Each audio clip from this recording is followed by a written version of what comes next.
Hi there again. This is actually not the second video segment for this short week before the break. This is just a little prologue. In your textbook, you'll notice at this point, Dr. McIver writes what he calls a gentle exhortation. And I want to add a gentle exhortation of my own. It's been my observation that students in this country are perhaps some of the best in the world at waiting until the last minute and finishing in a rush. American students can do that too. I've done it myself in my younger days. And well, don't ask my wife if I still do it sometimes, because she might be too honest. But it's not a good practice when it comes to learning a language. So let me encourage you again, do some each day. That's why I've asked you to tick off Monday, Tuesday, Wednesday, Thursday. I'm trying to do my best to encourage you, I won't say force you, to encourage you to spend some time each day, not only learning vocabulary, but reviewing grammar. You'll notice at this point, we keep adding material, and we're adding something really important called the aorist tense. It figures in, well, you can't describe how important it is. I suppose next to participles, which we won't meet until Greek 3, it's probably the one of the two biggest mountains that we need to climb, and we need to climb it.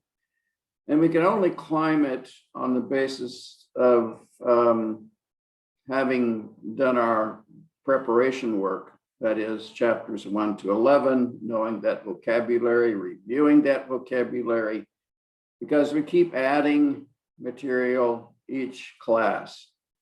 This is week 3, it's a short week. But you need to stay up, stay on top. Many of you are pastors and teachers, and you're going to be in demand this coming week. You may have services on Thursday evening. Certainly, many of you will have services on Good Friday.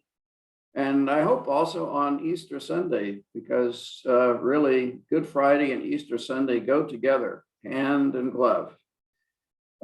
Without the death of Christ, the resurrection of Christ is meaningless. Without the resurrection of Christ, the death of Christ is the end. And all also becomes meaningless. The two go together.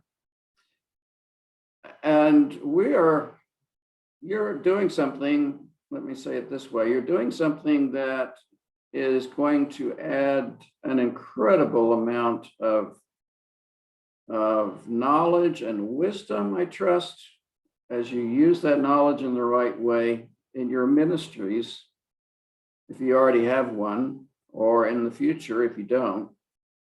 I'm talking about public ministries more. I hope that all are engaged in church ministry are able to. I would really want you to be teaching children and young people.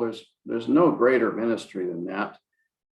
And as you move into teaching adults, don't forget the children and youth. In fact, if you speak to the children and youth, we will also reach the older folks. And there's nothing more important than reaching the younger generation. But back to the subject.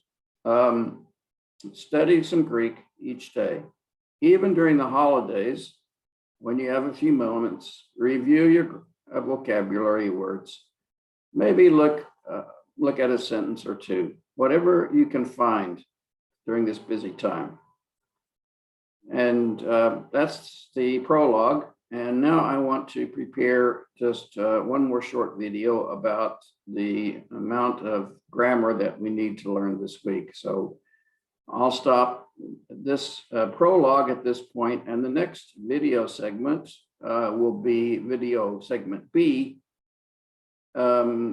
You can skip A if you've already watched it last week. I just put it on again because there was only a short time for some to be able to see it. And I thought it was important and wanted you to be able to watch it this week if you hadn't watched it last week. So if you have seen video segment A about John 20, you can move on. If you have, then you can move on immediately to video segment B, the second part, the actual second part, actual first part of this week's subject, the aorist tense and some special verbs. Stay tuned.